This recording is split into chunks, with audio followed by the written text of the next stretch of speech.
This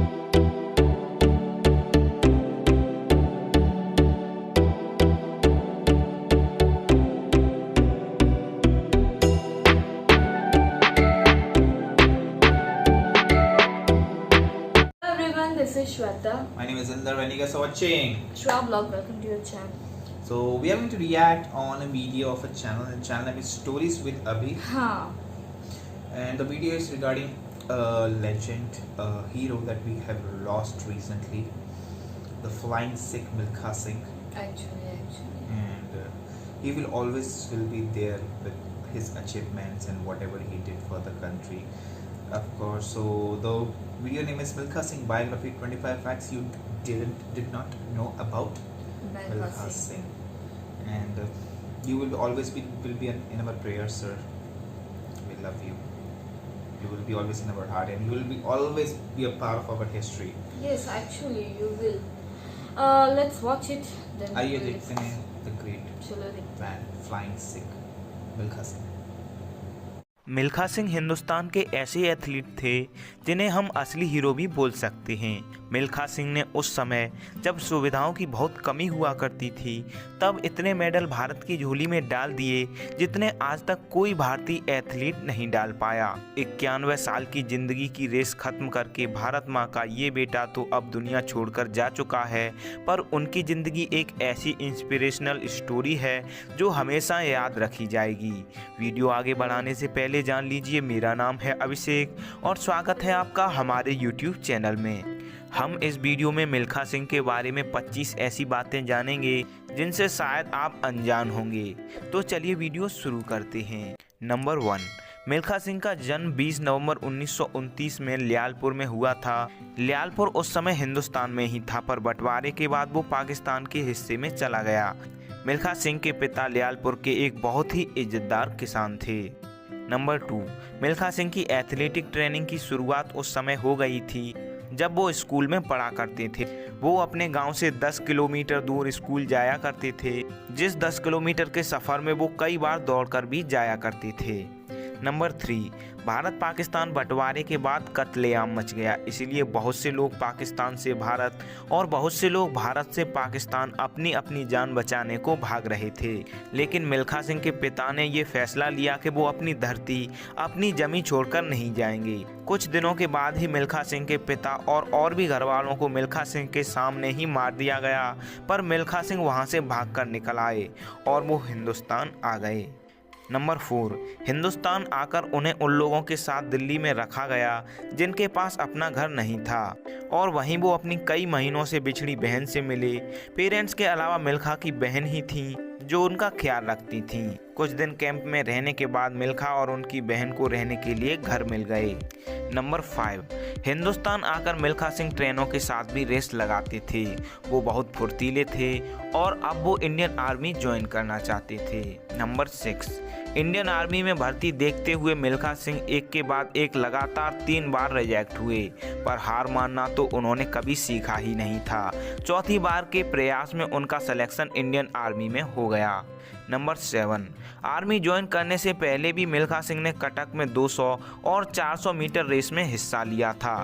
न सिर्फ उन्होंने ये रेस जीती, बल्कि उन्होंने यहाँ नेशनल रिकॉर्ड भी बना दिया। नंबर 8, मिल्खा सिंह आर्मी में पहुंचकर भी स्पोर्ट में हिस्सा लेने लगे। मिल्खा को दूध पीना बहुत पसंद था, इसीलिए ही उन्होंने आर्मी में स्पोर्ट कोटा चुना। आर्मी में अच्छी दौड़ करते देख उन्हें एक सीनियर धावक द्वारा चैलेंज किया गया और उस चैलेंज को एक्सेप्ट करते हुए मिल्खा सिंह ने उस रेस में हिस्सा लिया और सबको हराकर हैरान कर दिया, और इसके बाद उन्हें एथलेटिक की स्पेशल ट्रेनिंग के लिए चुन लिया गया। नंबर 9, स्पेशल ट्रेनिंग लेते हुए मिल्खा ने खुद को बहुत इम्प्रूव कर लिया। मिल्खा सिंह ट्रेनिंग इतनी कड़ी किया करते थे कि उनके पसीने से 2 लीटर की बोतल भर जाए। ट्रेनिंग करते हुए कई बार उनके पैरों से खून भी आने लगता था। नंबर 10, ये उनकी कड़ी मेहनत का ही नतीजा था कि उसी दौरान जब पटियाला में एक प्रतियोगिता का आयोजन हुआ तो वहां उन्होंने 400 मीटर की दौड़ में एक नेशनल रिकॉर्ड बना दिया। उन्होंने ये रेस 47.9 सेकंड में पूरी कर दी। इससे पहले ये रिकॉर्ड 48 सेकंड का था। नंबर 11, पटियाला में रिकॉर्ड ब्रेकिंग परफॉर्मेंस के बाद मिल्खा सिंह को 1956 में होने जा रहे मेलबर्न ओलंपिक में जाने का मौका मिल गया। मेलबर्न ओलंपिक मिल्खा सिंह का पहला ओलंपिक था, पर एक्सपीरियंस की कमी की वजह से वो यहाँ कोई खास प्रदर्शन नहीं कर पाए। मेलबर्न में हार के बाद मिल्खा सिंह को खुद पर बहुत गुस्सा आया, क्योंकि उन्होंने यहाँ कुछ ऐसी गलतियाँ की थीं जो नहीं करनी चाहिए थीं।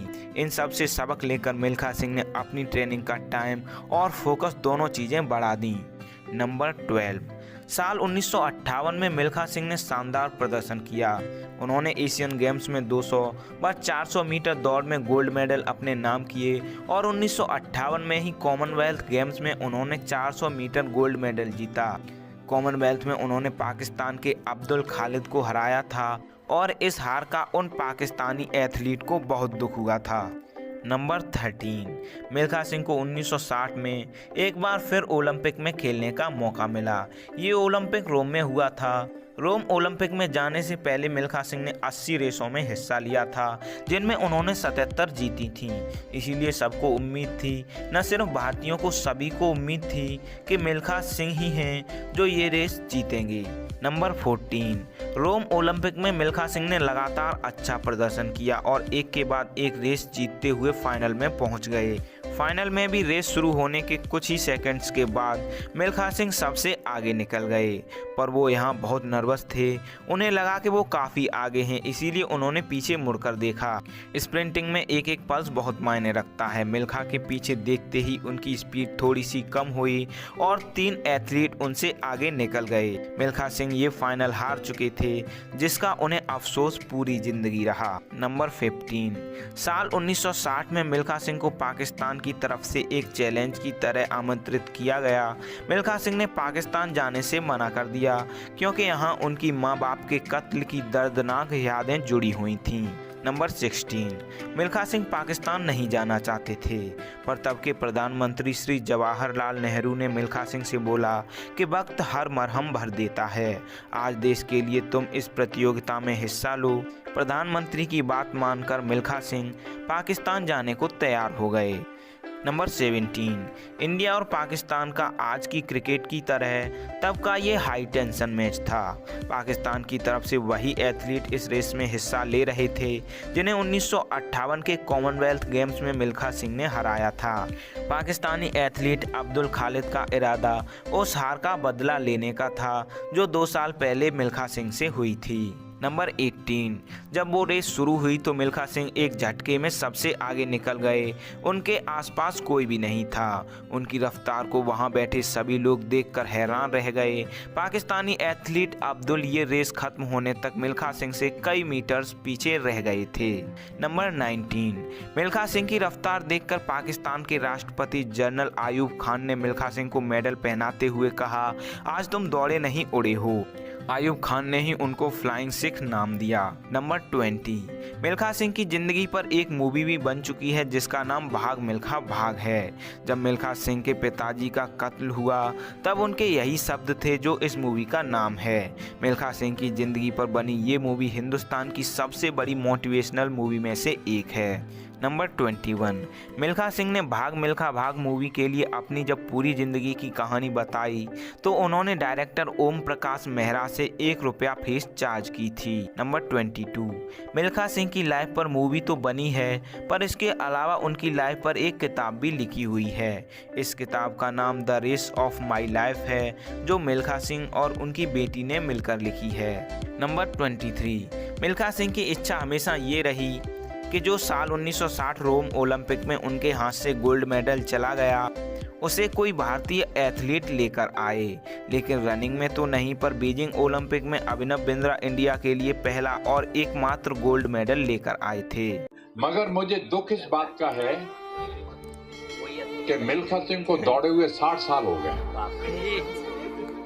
60 साल के अंदर 130 करोड़ आबादी में से हम एक और मिल्खा सिंह पैदा नहीं कर पाए। मुझे इस बात का दुख है और मैं ये चाहता हूं कि ये दुनिया छोड़ने से पहले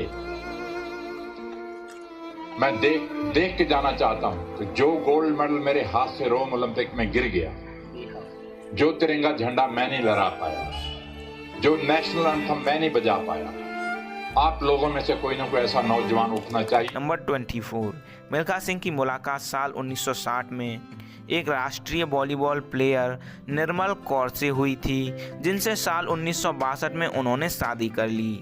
मिल्खा सिंह की 3 बेटी और 1 बेटा है, जिनका नाम जीव मिल्खा सिंह है। जीव मिल्खा सिंह एक जाने माने गोल्फ प्लेयर हैं। अभी उनकी उम्र 49 साल है।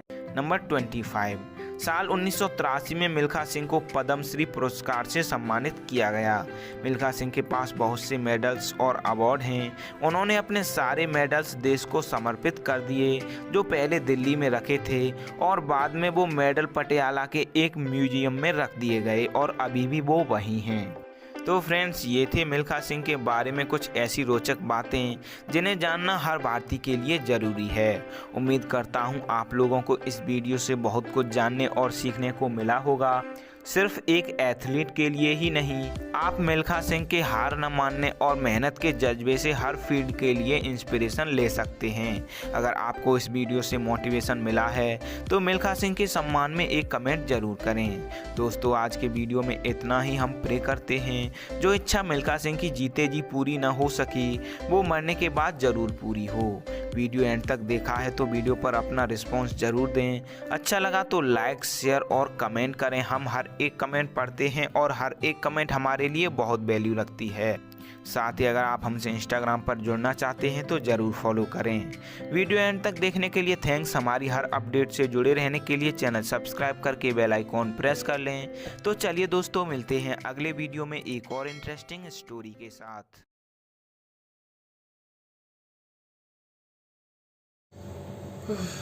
इनकी लाइफ एक्चुअली पूरी मोटिवेशनल है। अगर आप देखोगे, बचपन में कुछ था नहीं, सब कुछ खो दिया था। वहाँ से जो लेवल तक पहुँचे, नई चीज शुरुआत करो, नई चीज के सब कुछ बोलते मतलब ना। घर तक नहीं था शुरुआत में, ऐसा था। रिफ्यूजी कैंप में थे। उसके बाद आज इंडिया का, दुनिया का काफ़ी लोग जानते हैं मिल्खा सिंह जी के बारे में। ये ना सनी अपना, मेरा कज़न, हाँ, पर्सनली मिला है उनसे। हाँ, वो चेंबूर में आए थे। चेंबूर में गोल्फ क्लब है ना, है, उसका फोटो है मिल्खा सिंह का। okay. We met him personally. मतलब लकी मैंने बहुत लकी थी कि Actually, उनसे he मिला is है। lucky. He is lucky. Very nice यार। मतलब इनकी बायोग्राफी, इनकी मूवीज, इनकी किताबें पढ़ो तो हमारे बॉडी में वो मोटिवेशनल चीज आ जाती है कि नहीं यार, ये हार नहीं मान सकते तो हम क्यों हार माने। कभी हार नहीं माना। या उनका मैं और रिसेंटली वीडियो देख रहा था। बोलता है मेरे को ऐसे कुछ बीमारी होती है, तो बोलता है ऐसे हेडेक वेडेक हो गया, तो उनकी वाइफ उनको टैबलेट देती है। बोलती नहीं, मैं शूज़ पहनता हूँ, रनिंग पर चले जाता हूँ, जब ब्लड दौड़ता है सब पेन अपने आप चले जाता है। मतलब रनिंग होना चाहिए अपनी वो बॉडी उनकी में। लाइफ। वो अभी कोविड कैसे होने, तो वो अब तक दौड़ते थे। I know that, I know. अभी तक दौड़ते थे। ये कोरोना के समय एक लेजेंड खो दिया है। बट आई होप जो उनकी जो एक इच्छा है कि इंडिया में रनिंग में कोई गोल्ड लेके आए जल्दी से ओलंपिक्स में। Yes. बस हम वही दुआ करते हैं कि इनकी इच्छा पूरी हो जाए। But we will not miss you because you are always here. You are always here. आप हमेशा दिल में हो, क्योंकि जो रिकॉर्ड्स जैसे ना 80 रेसेस में 77 जीते थे और जो रेस जीते नहीं थे अब तक उनको अफसोस था कि कैसे, कहाँ गलती हो गई ना, वो चीज पलट के देख लिया एंड बट वेरी नाइस। बहुत अच्छी आपने इतना कुछ किया है देश के लिए, इतना नाम रोशन किया है ना, कोई नहीं कर सकता। बहुत किया है, और वो भी ऐसे टाइम पे किया है जब अपने वो इक्विपमेंट्स और फैसिलिटीज नहीं थी वो, और तब जरूरत थी हमें। और वो टाइम पे सिर्फ दूध वो ना, जैसे दूध के लिए स्टार्ट किया था उन्होंने, दूध पीना पसंद था, इसके लिए वो नाइस, वेरी नाइस, बहुत मस्त। गाइस फिट रहिए थोड़ा, एंड प्लीज कोई इनकी इच्छा पूरी कर दीजिए कि कोई अगला मिल्खा सिंह आए और हमारे देश का नाम रोशन करे। सो गाइस, हमारे वीडियो को like, subscribe, share, comment, click on the bell icon.